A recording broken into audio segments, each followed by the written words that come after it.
Born in 1971 into the backwoods culture of guns, 4x4s, and meth in Northern California, White's intimacy with cultural margins is reflected in her art, in subject matter and philosophical perspective.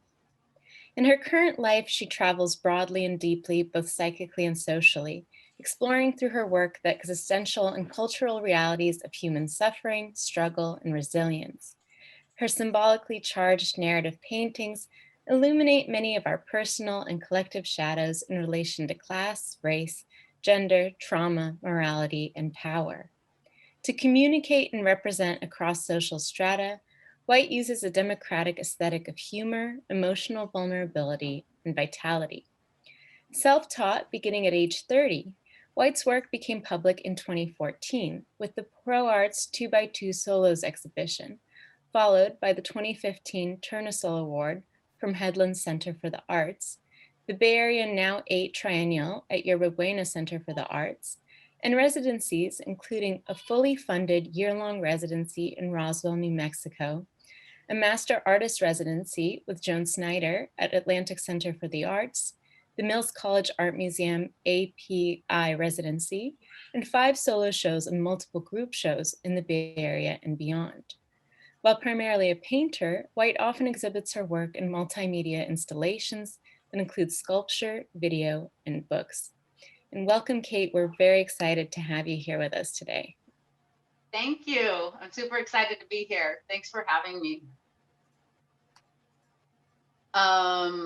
So I guess what we're going to start with is just a little slideshow so you can see the history bringing us up to now. So Cynthia, if you want to start the slideshow.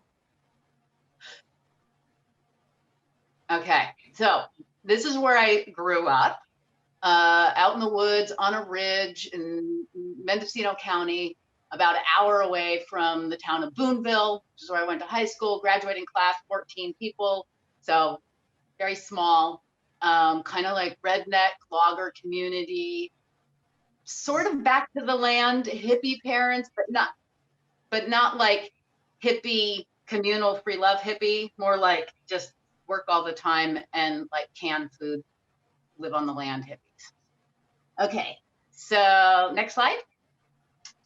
A big part of my childhood involved dealing with firewood. That's me on the right with the mullet and the axe. Next slide. Into high school, still dealing with firewood, now hungover. My dad making me run the splitter on a Sunday. My parents pretty much forced me to go to college. I was completely satisfied. I was not one of those kids that was like, you got to get out of this small town and see the world. I was like happy to be in the small town, drinking Coors Light and going four-wheeling. So they made me go to college. Next slide. And this is my college experience, for the most part, staying loaded. The quality of beer improved, but that's about it. So I graduated then with basically no sense of self, no idea how to live, no idea who I was. And rather than becoming a drug addict or a mental patient, which is kind of the direction I was heading, I discovered the creative process through writing and found that, sensed that that was a way to discover something true and real in myself that would help me know how to live. So I retreated to a cabin in the woods for my entire 20s, for the most part, to write. Next slide. At age 30, I kind of hit the wall with writing as a way to access deeper levels of knowing. I mean, language became constricting and limiting. I started painting. So these were my first attempts at painting. I did a bunch of these cheerleader paintings. And once I started painting, I felt like I had found the thing. And I felt like I had something to say, and I wanted to be part of the world, the culture, through my art. So I had no idea how to go about doing that, except to move to San Francisco. Next slide, which I did. And It took me some time. I spent about another, I don't know, 5 or 6, maybe like 7 years working pretty much in isolation, learning, teaching myself how to paint, not finding my place, not finding my people in this windowless garage in Hayes Valley, just making stacks of work and having like opening the door to my studio periodically. People in this off the street come in and take some things and buy some things. And once in a while, a fellow outsider seeker type person would come along and get what I was doing, and that would keep me going for another month. And then I decided, okay, I need to go to grad school to figure out my way into the world. Next slide. And I went to, so this is, when I first got to grad school, I totally choked. I couldn't paint. Painting requires a level of vulnerability and openness and intimacy with the viewer, I think, that I was not prepared for. And at that level, like being in grad school. And so this is what I did instead. I did this spectacle work that was really just more about the frustration of not being able to paint. All these cutouts, paper mache cutouts. Next slide. And a life-size pinata, sort of like a self-portrait, longing to be broken into or broken out. Next slide. And yes, puking corn. There you go. So then, next slide, I had a breakthrough with a Chinese brush painting class, where the idea was you get in a meditative state where you can empty your mind of all your conditioned thought and self-limiting beliefs, and then make marks from a pure space of consciousness. And these are the marks that were made from my pure space of consciousness. And this got me out of my head and into my body enough to get back to doing some drawing and painting. Next slide. And then embarked on a few years of this kind of stuff.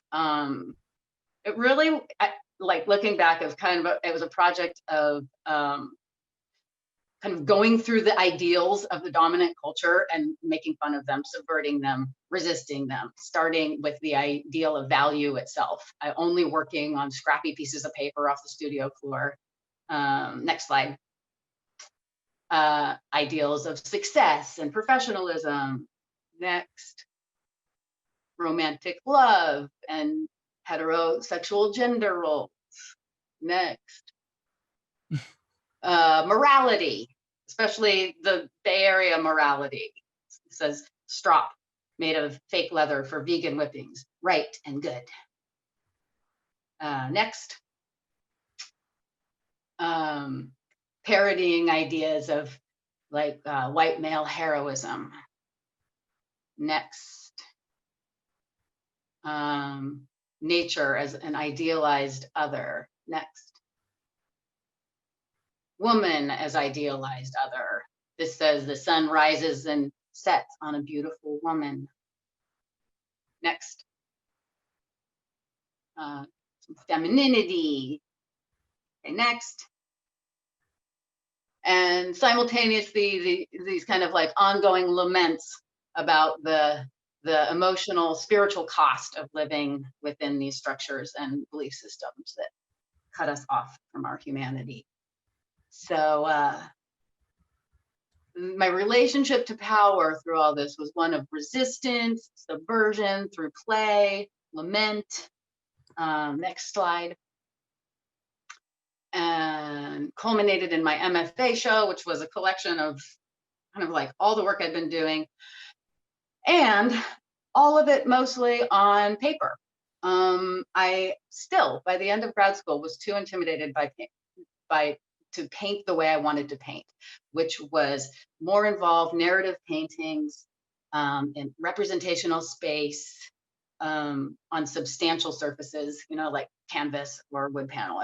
Still, I would choke whenever I tried to paint that way, due really to my aforementioned relationship to power being something bigger than me, something out in the world that I needed to somehow measure up to, meet, and not feeling equal to the task. Painting symbolized all that for me. To paint on a substantial surface, the kind of paintings I wanted to paint, in order to participate in the conversation about art and culture and power, painting held all of that for me, and I couldn't do it. It was very frustrating. Okay, next slide. A lot changed when I moved to West Oakland, which was right around the time of my MFA show. For the first time in my adult life, especially living in the Bay Area, I felt at ease and comfortable. Growing up where I did, just the social norms of poor white people are the same as poor Black people. And I felt, I hadn't realized how like fish out of water I'd been feeling most of my adult life, actually. Well, yeah. And so, you know, the level of realness and rawness and lack of emotional repression. And what I'm also coming to realize now was another connecting thread is the kind of just belief in and connection to spirit, to a spiritual life that is I don't know, in our secular kind of rational academic world is not seen as serious or something. Okay, next slide. And then another big piece of the change in my life. Oops, back. Oh no, that was a spoiler alert, huh? Okay, it was my relationship connection with Rory, who was the street mechanic on my block. I just knew him through, you know, him working on cars in front of my house all the time. And then next slide, we started hanging out and recognized in each other kindred spirits. And through our connection, we both underwent pretty major life transformations. And he got clean. He'd been, you know, heavily addicted on the streets for a long time. I got connected to my heart, to myself, to a group of people in a way that I hadn't before, and I stopped looking outside of myself for validation. And he kept me in my studio, like constantly telling me to get back in my studio and get to work, and just saying, do your work, just do your work, get in the flow, and the world will come to you. Just do it. And he did. Okay, next slide. And started hanging up free artwork around, and had a little audience, a little conversation about my work. This felt very satisfying. And I gave up. I kind of just gave up on that whole, like, I need to have an art career. I want to, you know, participate. And in giving up that attachment, the way these things work, that freed me up to do the kind of painting I've been wanting to do. Next slide. And this is one of the first ones. This is Curtis Street Auto Service, which again, this is Rory working on cars in front of the house. And I was and this is on wood panel. It's only 2 by 2 feet. They get bigger after this, but this was a real breakthrough for me. And the other breakthrough at this time, I got the Headlands Tournesol Award and the Pro Arts 2 by 2 solos thing, like both at the same time. So I went from never having had a show or have anybody see my work to that. So that's how these things work. Okay, next slide. And continued painting, and now, you know, rather than my work being fueled by lament and struggle, it became more about celebration of the freedom and connection that are actually available, even within these oppressive structures of power. Okay, next slide. Okay, this is an essay I wrote last year. What does this white girl think she's doing? And this is on my website at catewhite.com if you want to read it, because this is a question that started coming up when my work entered the larger discourse. And so in this essay, there's not time to go to do the answer justice in this talk. So it is available, but the upshot, if I can give you an upshot, is basically on the margins, there are perspectives about power and art and class, and that those perspectives don't often enter the more academic dominant discourse. And for us to be having conversations about power that don't include the most marginalized perspectives it's not a complete conversation. So I kind of break that down in this essay. So check that out if you're interested. And if you have questions and want to talk about it, please feel free to message me on my website. Okay, next slide. Okay, now we're going to do a little behind the scenes. This is me in one of my studios, and look at the painting on the wall being worked on in the background. Okay, next slide. Next block. Okay, that's turned into this, which is Rory and his mother and his Z. So this is from a snapshot. A lot of my paint. And okay, so these paintings that we're going to be looking at now, this one, I don't know how big it is, maybe 6 feet wide, around there. That's the range. Okay, next slide. Okay, so to do these paintings the way I'm doing them now, you know, these bigger narrative paintings on canvas, I have to have a plan. Even if that's just like a little sketch, like you see.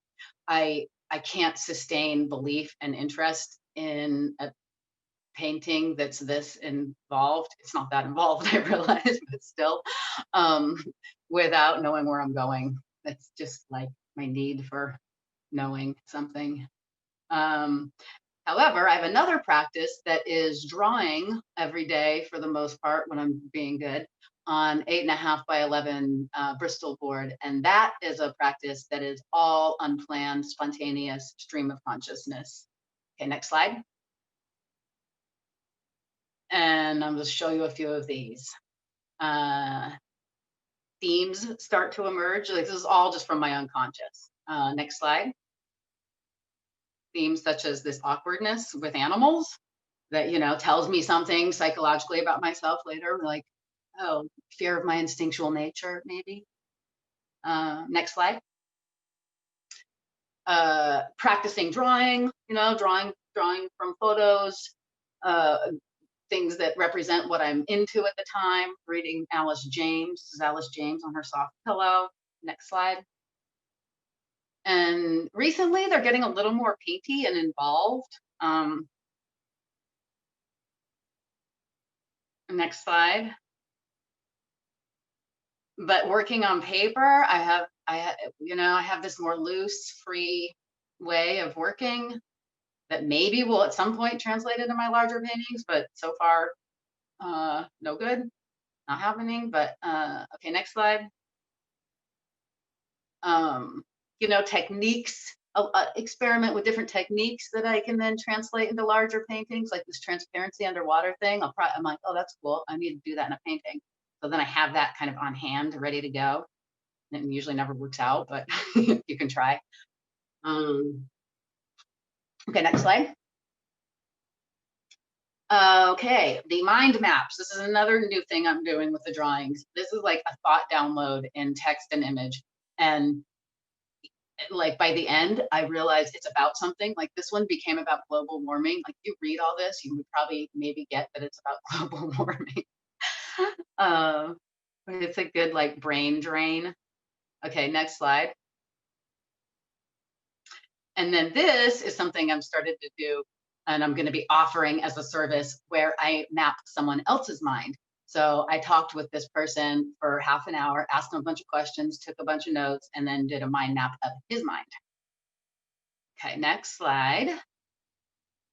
Now, I have tried to do this stream of consciousness no plan process on larger paintings like this one. It's about 4 feet. And next slide. And here's kind of the trials and tribulations of trying to pull this painting together. Next slide. Trying stuff out in Photoshop, and takes a long time. Okay, next slide. Here's the final one, but yeah, so what I've realized doing this, and I think I'm done trying, is that it just takes too long, and I have too many ideas for paintings backing up. If I was immortal, this would make sense, but I'm not. So even though I long for a feeling of spontaneity and freedom and not being like stuck with an idea when making a big painting, it doesn't work out. I have ideas that I feel compelled to execute. Okay, so where do these ideas come from? Next slide. A lot from snapshots and photographs, like mine are just found things. That a composition suggests some meaning or psychological resonance. Next slide. This is indoor cat. Okay, next. I draw from art history a lot, like, you know, the nobleman with his pet and his weapon, and then do a riff on that. Next slide. Rory and his friend. Okay, next. Here's a painting by Velasquez, The Surrender of Breda. This is about military might and power and winning. And so my version, next slide, is kind of a subversion of the original meaning. So this shows me surrendering, this is called the keys to the city, surrendering the keys to the city. Me and all the people who've been involved in this conversation about my art are part of the losing army, you know, so power through connection rather than through winning. Okay, next. This snapshot, I was struck by Rory's hand, the gesture of grace, and remembered this El Greco, like Jesus Annunciation painting. Next slide. And that resulted in this, Country Life. Okay, next. Okay, so I wanted to do a mashup of Las Meninas, Velasquez painting, and Alice Neal's self-portrait.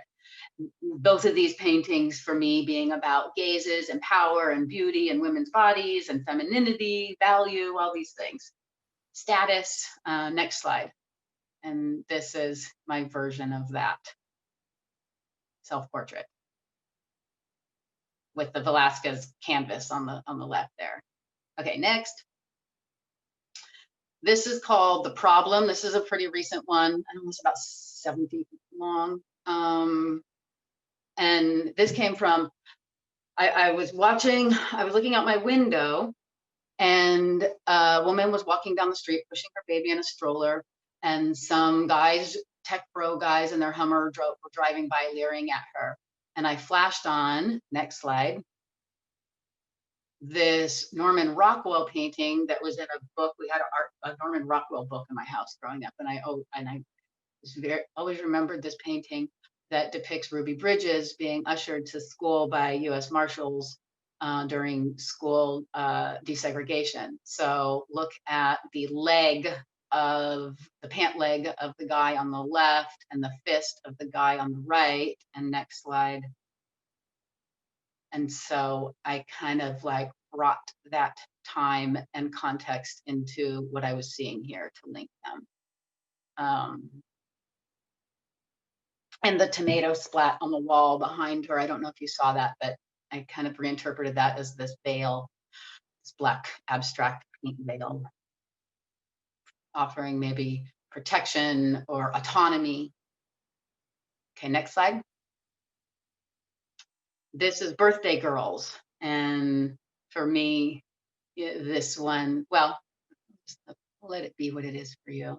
There you go, Birthday Girls. Next slide. And this came from seeing this snapshot of my friend's child birthday party, and I was struck by the girls' just unself-consciousness in their bathing suits, and then the ominous knife sitting there next to the cake that is yet to be cut. Next slide. And the girls' faces, except for the middle one, were taken from like Baroque paintings that have like strong light coming from underneath. The girl on the far right holding up her hand, check her out and go to the next slide. And that's taken from this Artemisia Gentileschi painting, Judith and her maidservant, which depicts a Bible story of revenge on a rapist. So there's that kind of peripheral content in there. Okay, next. All right, so this is from the residency at Mills College I did last year. I started doing more sculptural stuff. Next. There's a lot of grief coming through, crying, tears. Next slide. Some sculpture. Next. Installation. There you go. Yes. Okay. So in the distance, see the tall figure, sculptural figure. Next. There we go. That is Mother Grief. And next slide, with tears running down the wall. Okay, next. This one is called Leisure. And again, there's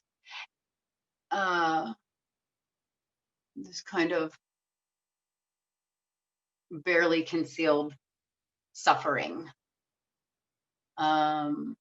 Which, you know, looking back on my project, you know, it's been like subverting power, and then it's kind of evolved into maybe like a vitalizing introduction or ushering of people into repressed pain, their repressed pain, you know, especially what privilege does for people, and whiteness does. It gives people basically too much control over their comfort, over their environment, over their image. And that creates the opportunity for being able to repress just fundamental human pain. And so I think part of, I don't know if I'm like, if this is conscious and intentional, but what seems to happen, and when I just kind of follow my instincts, is an acknowledgement of shared cultural pain in a way that is vitalizing. Through the humor, really, I think that helps. Okay, next. This is one of my most recent, and this is Rory and his son from when his son was a child. And it's called In Memoriam because he lost his son a while ago, when his son was an adult. And so this is, I don't know, maybe this is like a transmutation of grief or something. Okay, next slide. Okay, so this brings us to now. Last year, about this time, I really hit a wall with my energy, with painting, with my desire to paint, with questioning why, total midlife crisis, really. And I decided I needed to take a break from showing, and postponed a show that I had at Guerrero Gallery, which has been an amazing gallery to work with over the last few years. And then COVID happened, which really postponed things. And it's been good. It just became apparent to me that all my ways of thinking and acting and knowing just had stopped working. And it's not lost on me that it seems that's what's happening on a massive global, like historical scale, possibly. Like getting to the point where like the belief in the entire Enlightenment project to usher us into utopia is like failing. So at this point, I'm in a really craving the unknown, craving not knowing, and being very open to kind of starting over without any conscious agenda, and tapping into some like deeper levels of source to see what comes next. So that's the end of the slideshow.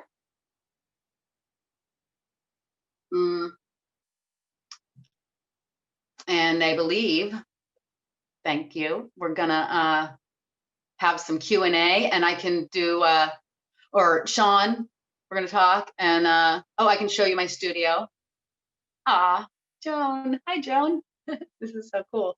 This is not bad. Royalty. I'm trying to take my phone off the thing it's on, and oh God, hold on. Okay.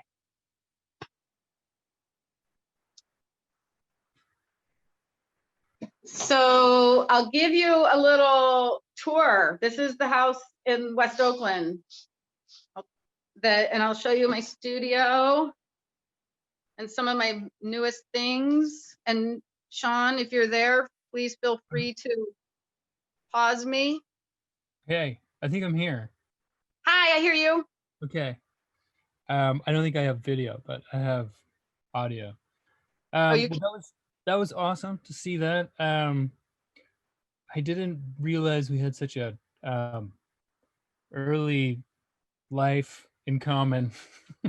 Really? I cut a lot of wood too in the foothills of the Sierras. Well, what do you know? Yeah, with very similar well, it sounded like your description of your parents sounded very similar to like what I grew up with. So I thought that was interesting to me to hear about that. But I'm wondering if you talk about it a little bit in some of the things that I've read that you've written about the influence of like growing up in that way. Um, do you think it affects the way you paint today? Yeah, I think my awareness of class and of and kind of like my, what is it called? I don't know, I forget that word. I don't know, my primary imprint, you know, in my consciousness was, you know, redneck poor people. And so yeah, the painting, I want my oh, it's not that I want my painting is just, it's for people who don't know anything about art, as well as for people who know stuff about, you know, art and art history. So yeah, the rawness, the accessibility, and that's just part of who I am. So there's that influence for sure. And just really not wanting to leave people behind, you know, like really wanting everyone to be included and to understand our similarities. Yeah, I don't know if you know exactly what it was like in Boonville, but you know, my experience of growing up in a similar situation as far as like keeping everyone together was there were, you know, regular interruptions in you know, things working out, you know, like the driveway staying, you know, passable. And, you know, Ah, if you had enough water, like, you know, our well went dry, and things yes, like that. So there was a lot of reliance on neighbors that were, you know, not next door, but like a mile away or a couple miles away. yes. Um, and you know, I don't know. I'm just like reflecting like my own experience onto yours as well. But it does seem like there's you know, in the paintings, there's definitely a lot of like um, um, association. It seems like it's you know, people are working things out together a lot. There's some like isolated individuals, but that almost looks like more of a new thing, maybe, and related to maybe what you're talking about. And of course, we're all isolated right now, Right. but it does, it, when I look at your work, there's lots of like, it looks to be relationships being worked out in lots of different scenarios and lots of different environments. And improvising, having to improvise, having to make do. Yeah. Yes.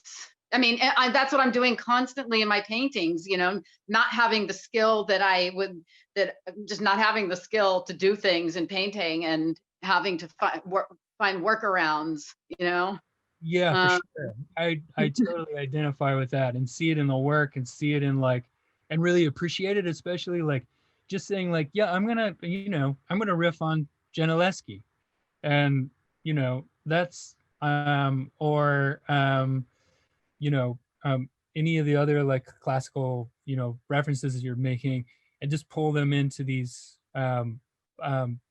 contemporary situations, but also just in the way that you are painting, like and I would also say that like the self-taught aesthetic of the work is apparent, but also as you see like your work develop, it's also gotten fairly sophisticated, and especially in terms of like some of the things you showed in that birthday cake scene, the illumination from below, and all that, and you can, that all registers as like the in the way that you're talking about, just like DIY. I'm going to I'm going to paint these things. Well, and that might also be part of my class, like early life thing, is this like maybe overvaluation of like ability to render things realistically. Like I really have that, and I struggle with it because I don't consciously care about that or want to care about that, and it's difficult, and it's frustrating, but I don't know. It's almost like it's that kind of non-art people thing, like, wow, you really got that,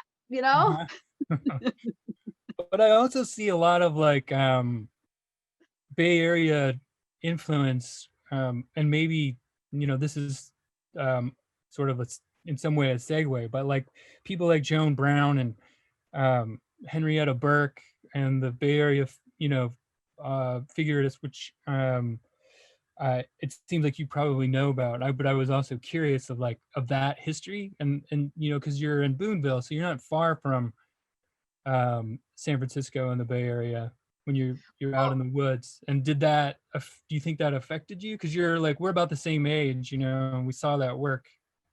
I didn't know. Here's the thing. When I started painting at age 30, when someone asked me who my favorite artists were, I was like, Van Gogh. Like, I didn't know any artists, Mm-hmm. I grew up, we had Norman Rockwell and needlepoint. Those were like my early influences, which I totally see in my work. Yeah. So yeah, when I was 30 and I was like, I need to start painting, I somehow got exposed to outsider artists, like naive painters. And I was like, hey, Yeah. I could do this because you don't have to know how to draw, Right. and then later, when I moved down here and was trying to educate myself, I came across Joan Brown and German expressionism, and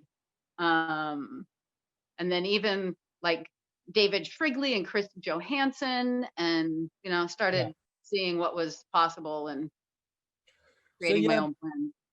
So I'm always curious about this. Like, was there a moment when you had a realization of not just that you wanted to be a painter and not write anymore, but what you would paint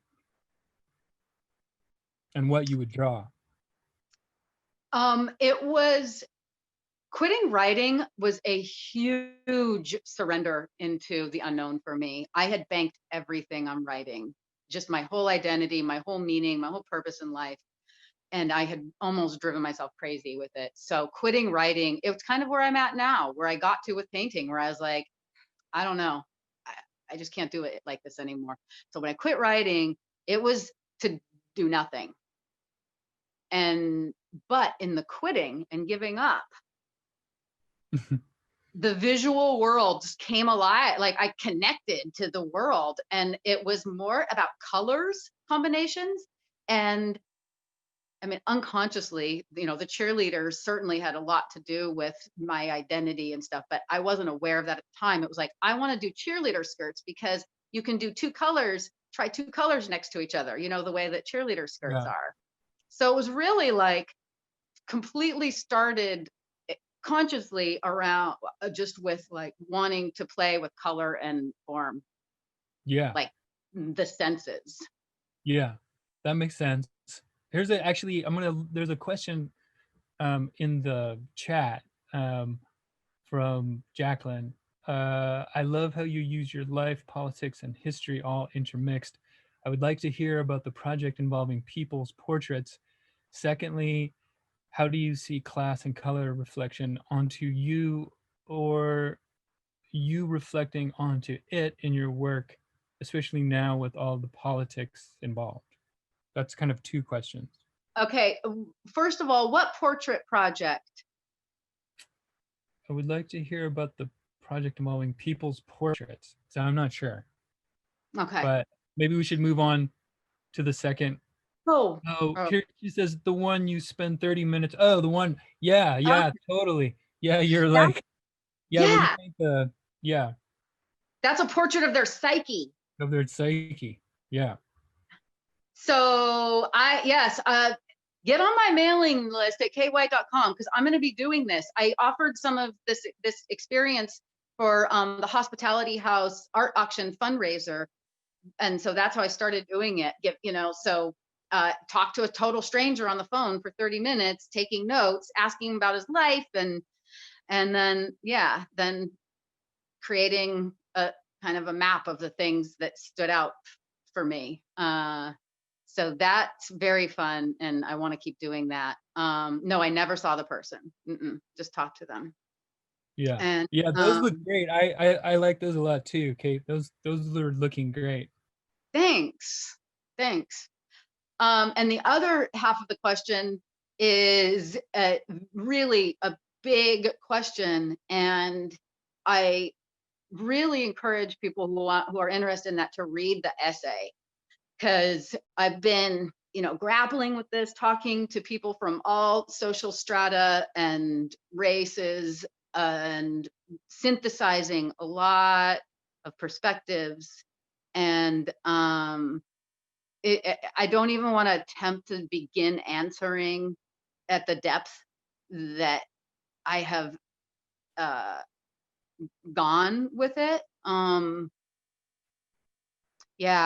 mean, is that okay? Is that enough? Okay. Well, I would say I read the essay. And I'm not going to venture too deeply into it either, because I think it's too complicated right with the time that we have. But I would say that like I really appreciate the effort that you're making to address that question in your work. It's like, it's a lot of work. It's good work. And I think you're positioned, in a place that's precarious, but also like, also kind of, privileged in a way to be able to like speak to the complexity, if that makes sense. Well, and here's the other thing I'll say about it. I don't have like a political position. I am just interested in having deeper conversations than we've been having, in service of actually having some real change happen, and if, I'm not trying to present an image of myself as being right, even, like, I'm completely willing to be wrong about everything. So yeah, for me, it's more like, I'm willing to be wrong in order to just to throw some deeper questions out and see if we can talk, with more complexity and include perspectives of more people. Totally. Okay, here's another good question, I think. You talk about, this is from Felicia Castro. You talk about enlightenment. Have you had moments of enlightenment or awakening that drives you in your current work? How do you approach this idea of enlightenment in your work? I think I have had those moments, and that's why I keep doing the work, to try to get some more, which only happens when you stop trying, as you know. So there we go. But in the trying, through doing the work, painting is the most challenging thing I've ever done. And it's challenging because what it does is it brings me into direct confrontation with my limitations, with my doubt, with everything in the shadows. And it's in meeting that with out resistance, and just keep going through it, leaving the traces with the artwork we're making, that cleanse me of my conditioning, that bring the things to the surface that are deadening and unconscious. So that's my answer. I think it's really interesting how that is like, that question is so much a part of the project, part of the practice. Like, it's really like, it seems anyway that, questions are very much a part of the practice, like big questions, difficult questions. Yeah. Yes. And then here's a question from Alexander. How do you choose your reference images? Do you just see them and decide then to recreate them into a composition? Okay, sometimes I have a plan for a painting. Like, I want to do a painting of a cowboy and a miniature pony. And then I Google cowboy and miniature pony and find one to, find stuff. And sometimes I'll even like Photoshop stuff together, like source material. Other times I have photos that I want to make a painting of already, whether they're mine or just things I find. I might even I can show you some examples of this. Oh, wait, I don't have the photo. I just have the sketch. Speaking of wood and neighbors, I'm making a painting of Lauren Floyd, who was this old-timer logger who taught my dad everything he needed to know about living in the woods. And this is us falling a tree, or it's going to be. So, I thought I had the photo to show you, but I don't. So this is beginning stages. Like, here's something off Instagram. Oops. I'm gonna paint that. Remember indoor cat? Here, like, I was like, oh, okay, this is like resonating with that indoor cat painting. Now we have a dog and the cat has a dog bone. So, and this is my list of paintings. Oh, everything's backwards. Never mind, you can't even see that. But no, it reads. Oh, it does? Oh, okay. Yeah, these are the ideas, that I have to paint. So yeah, that's the source. I either go, oops, I'm trying to turn the phone around. Hold on. I either go looking for it when I have something specific in mind, or I have something that suggests a painting. Yeah. So I had another question. It's interesting to see like how much abstraction is going on, in your paintings. That it's like there's essentially like what appears in a lot of the paintings to be like an abstract ground. Yeah. and then representation and figuration like sort of like emerge from the abstraction. You're onto my trick of being too uptight to be able to paint figurative stuff more expressively. So the way that I get like gestural expressive stuff in there is to start with it abstraction at the beginning. Actually, here, this is an example. See this? That is the beginning of that Instagram picture that I am gonna do. Totally. Yeah. Like. Yep. So. Nice. And then it's also, here's one that has a lot of that at the beginning. I sometimes forget to do that and then close up the painting with just the narrative and the figurative stuff. I don't want to forget the earlier layers, because I feel like for me, it helps me not be so controlling and controlled about what's about to happen.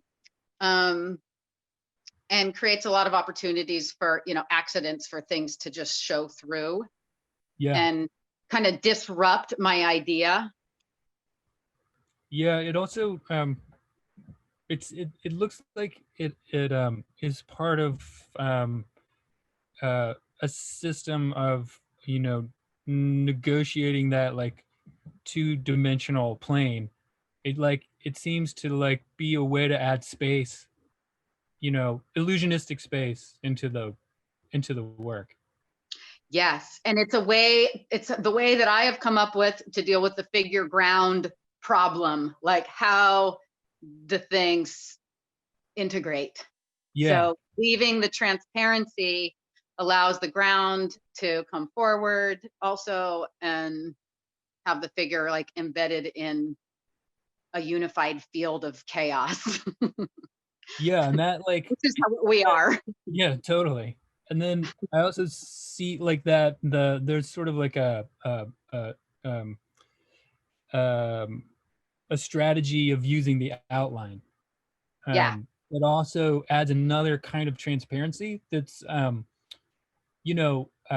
it's not necessarily like transparency as in like a layer of paint on top of a different color of paint, or something like darker on lighter or lighter on dark, something to add transparency. But like that outline like extends the body, for us to understand a figurative body, but also like it is because it's just the outline, it's transparent, and then the painting like kind of breathes totally differently. It flips back and forth between like whatever that outline is around being like a ground, but also the body.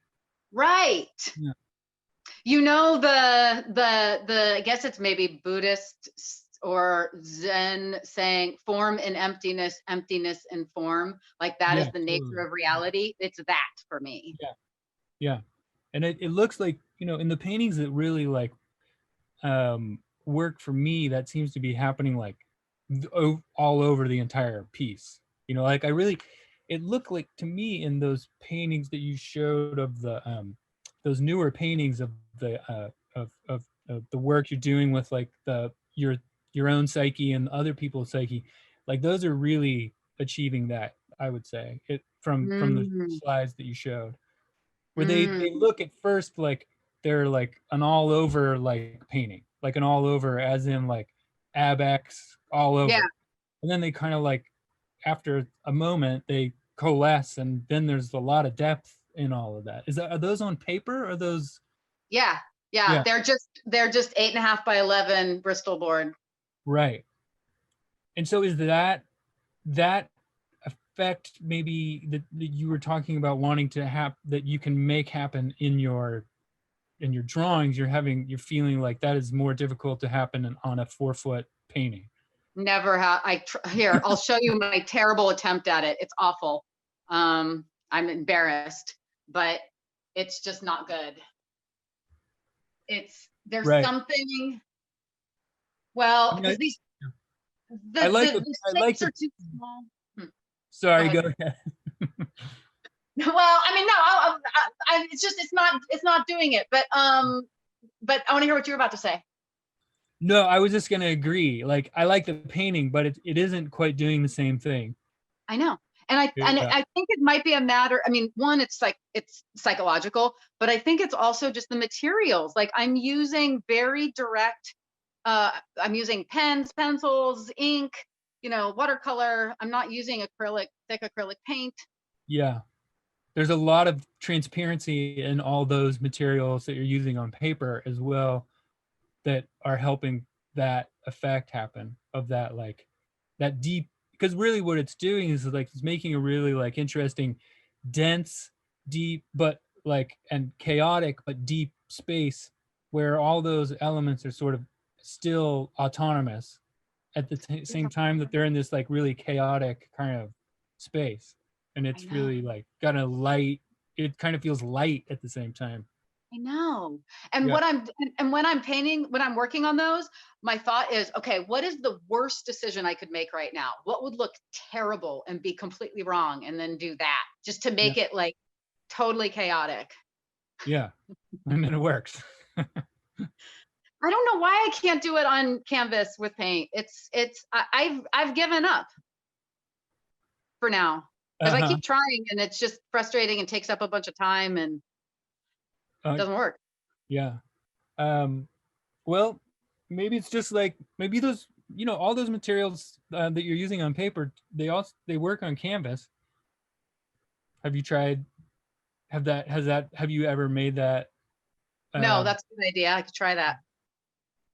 Actually, yeah, that's a good idea. Because I know, people do that. There's like, I mean, I can think of several people, like those early Julie Moretu paintings I thought were like super interesting for that reason, because she was really using drawing materials on paper and on transparent paper, and then like layering those onto canvas. And I think that's why they had a similar vibe, of like this sort of chaotic but like deep space, sort of like, wait a minute, this isn't all on the surface, it sort of like is a deep space. And I think that kind of helped. But maybe anyway, I think we're close. I want to just make sure that like some students before we like go full shop talk. Yeah, I know.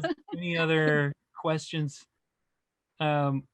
Somebody says, what is 70s lady giant zucchini? Oh, that's from, I think, that's from some Instagram feed. There's a lady with 70s lady with a giant zucchini that I want to paint. Oh, there's there's two questions in the Q&A. So before we have to, okay, this is from Oscar. How hard was it to get into a gallery with your political artwork?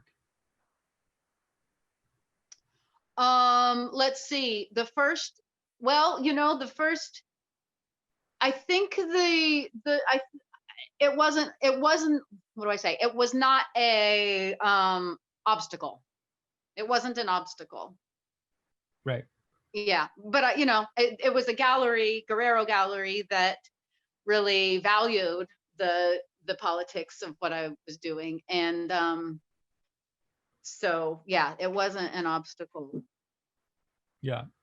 And then Emily says, thanks for the fabulous talk. You mentioned that you are now most interested in exploring the unknown. Is this intention something that you are exploring through your art? And if so, how are you letting yourself into that state of mind? It's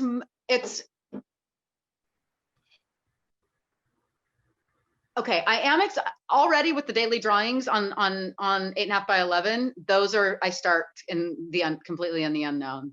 As far as like, how am I exploring the unknown? It's in my life as well. I'm actually going to be moving from this place, this spot here in Oakland, and going back up to the country in Mendocino County. Totally unknown. Like, what's going to happen? I don't know what's going to happen. And